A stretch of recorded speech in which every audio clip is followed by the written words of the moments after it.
Greg Gutfeld hammering home a comparison that more and more people have been making lately. It comes amid another slew of bad headlines showing Joe's metamorphosis into Jimmy Carter is almost complete. Americans are quitting their jobs at a record pace. 4.3 million left their posts in August. Inflation surging more than expected in September, with consumers paying 5.4% more for goods compared to last year. And the White House is warning shoppers their stockings are going to look empty. People are feeling it. Americans unloading over economic data, which reveals America's inflation rate now is at its highest in 13 years. And they are pinning the blame squarely on the Biden White House. One commenter calling it this: the Biden economy. Will Cain, co-host of Fox and Friends Weekend. Will, thank you for being in focus today. Who honestly doesn't think that people are feeling this inside the White House? Is that genuine, or are they think we're stupid? Only those that would be saddled with the blame. To your point, they would point fingers elsewhere. But no, we're not stupid, regardless of what they try to convince us of. You know, the parallels, Harris, are uncanny. To hear Greg Gutfeld compare it to Jimmy Carter, think about this. You know, in the 1970s, the late 1970s, you had the Iranian hostage crisis. Here we have the national shame and dishonor of our withdrawal from Afghanistan. But still, Americans could say, well, that's half a world away. We have the crisis, a national security crisis on our border. But some Americans could still say, well, that's down in Texas.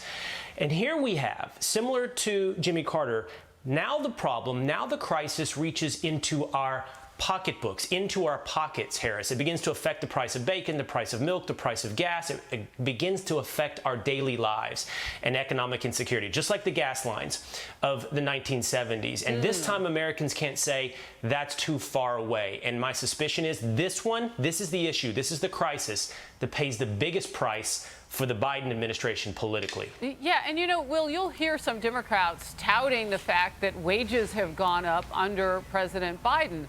Well, there's a lot of money flowing right now trying to get people to come back to the workforce. But when they get to the grocery store, they're going to cede that back because everything is going to cost more. So you got a little bit more in your pocketbook, and now you're going to give it away.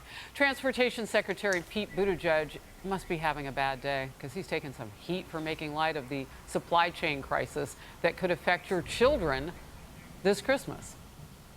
I think there's always been two kinds of Christmas shoppers. There's the ones who have all their list completed by Halloween, and then there's people like me who show up at the mall on Christmas Eve. If you're in that latter bucket, obviously there's going to be more challenges.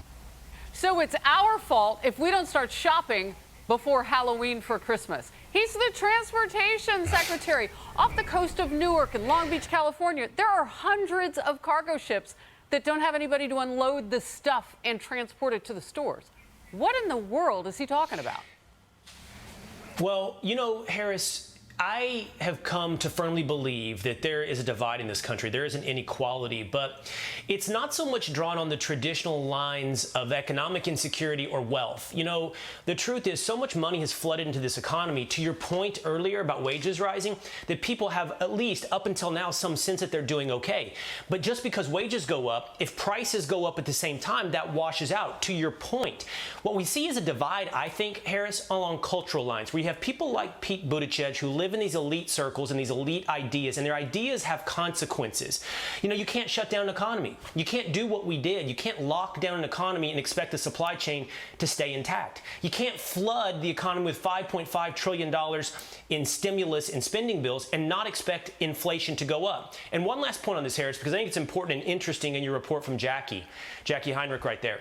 You heard Jen Psaki go, well, it was expected, it's transitory, right? The Democratic Party, quite honestly, this isn't a partisan point. They love to play definitional word games. So transitory, I'm going to accept the idea that this is transitory from the same people that told me 2 weeks to bend the curve. That would be their health administrators like Dr. Fauci. 2 weeks to bend the curve has been 18 months. Everything along the line has not been what you sold us. So you're selling me on the idea this inflation is transitory. Forgive me for my skepticism. Wow. Definitional games. I love that. Critics going after White House Chief of Staff now after he retweeted a post from a Harvard professor which summed up our top economic issues as high-class problems. Here it is. One user tweeted, Struggling to pay for food, fuel, and housing because of rising prices is not a high-class problem. Another, you think that inflation and supply chain issues don't directly impact middle and working class Americans. How incredibly stupid. It's so hard to get away from that S word. Will? Yeah. I really do think this, Harrison. And, you know, I'm from Texas. I'm from a small town in Texas. I live in Texas again. I spent 15 years in New York. You can get caught up. You can live in New York City or you can live in Washington, D.C., and you can really lose touch with what average people believe, think, and live out there. And you can really begin to think of yourself as better than them. You know, Ron Klain, a Harvard professor, you don't understand what Americans are dealing with, but when you go to the store and your grocery bill is double what it was, or you got to buy bacon, or you got to buy gasoline, and it's risen 25%. These are American problems, not high-class problems. High-class problems are the ones you're about to encounter, I would suggest, to the Biden administration. Whew. All right. Will with some heat there. House Republicans on the Judiciary Committee are demanding that the Attorney General Merrick Garland explain his decision to direct the FBI to target the growing movement of parents protesting school boards over controversial teachings. Those lawmakers also are calling for an ethics investigation into AG Garland's decision-making process. Louisiana's Mike Johnson. Congressman had this to say. Attorney General Garland's decision to involve the Department of Justice in local school board protests raises serious questions, not only about his disturbing pattern of exerting federal authority over state, local, and personal matters, but also about his own family's reported interests in advancing left-wing ideologies in schools. We'll dig into that. Okay, I didn't expect this tie-in, Harris, but let's go back to that idea of definitional word games for just a moment.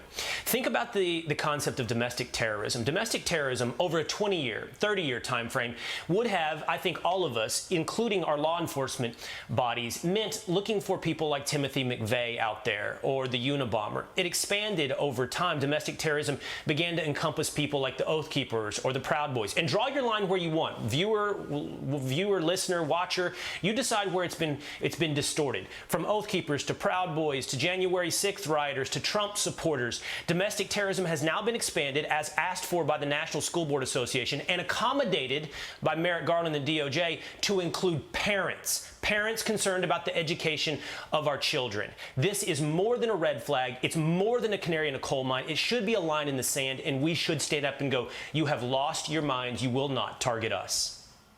Will Cain, thank you very much for being in focus. That will tip off a lot of conversations today, no doubt. Good to see you.